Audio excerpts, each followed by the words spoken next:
Hi everyone, welcome to my channel. In this lesson, I would like to share on how to change words or statements in Microsoft Word to capital letter or lowercase. It can be done within seconds using shortcut keys. Here, I have a word by the name methods and I want to change this to capital letter. All you have to do is to select the words by holding on to your control key and clicking on before the first letter of the word. Once you have done that, hold on to your Shift and F3 key. There you go. This word has been changed to uppercase.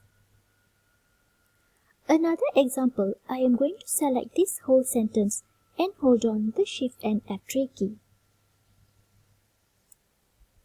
You can see here, on the first press, all the letters have been changed to uppercase.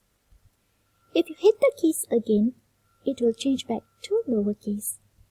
You can even do this if you want to change from capital letters to lowercase just by using your Shift and F3 key of the keyboard.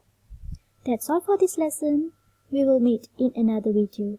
If you have any suggestions or would like to know more, please do leave your comments below. Thank you for watching.